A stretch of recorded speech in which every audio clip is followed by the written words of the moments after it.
had a very integral role in creating the iPhone. Correct. I was one of the leaders of the team to create the device. At the time, were you thinking about screen time and addiction? Were any of those conversations happening behind closed doors at Apple?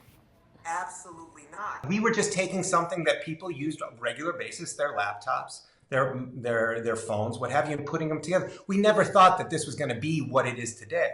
So we were just giving people the tools together in a very great package that allowed it to become interesting. You, as someone who had firsthand experience creating the iPhone, a device that I myself and many other people I know are addicted to, what do you mean when you say this is a moment of unintended consequences?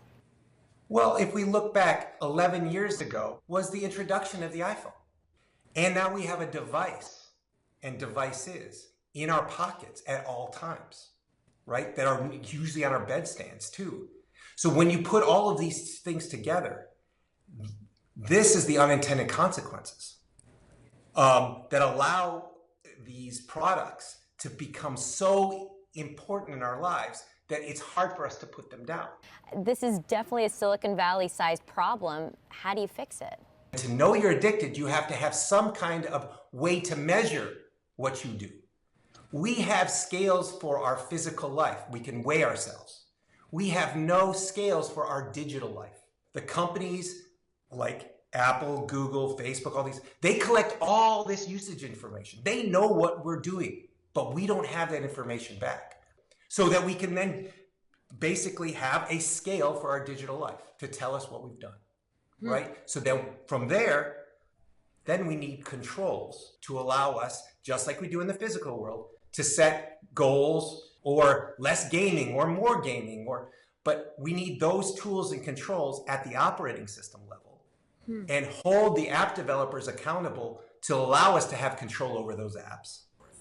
That's an interesting point. I mean, this idea that there'd be even an alert for digital consumption or some of these ethical product decisions that are actually baked in to features and apps. That's what you're talking about.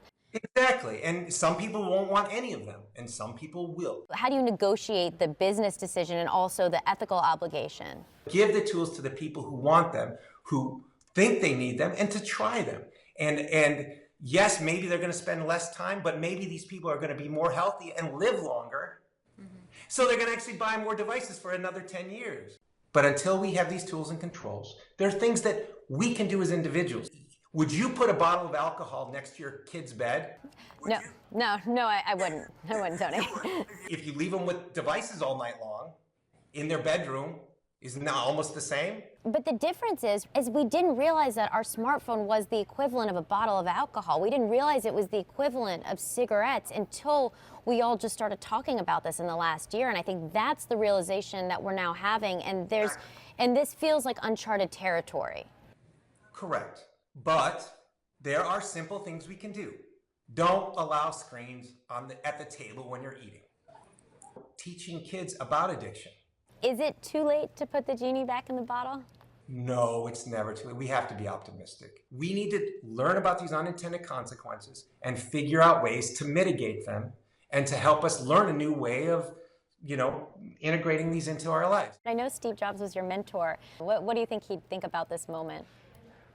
I think, when he initially started Apple, he said he wanted to make the computer for the rest of us. That dream has come true. So he has to be delighted wherever he is that dream absolutely came true. He would be saying many of the same things I would be saying. And Apple is still doing that, wants to do the right thing for their customers. So I'm sure they're going to do the right thing.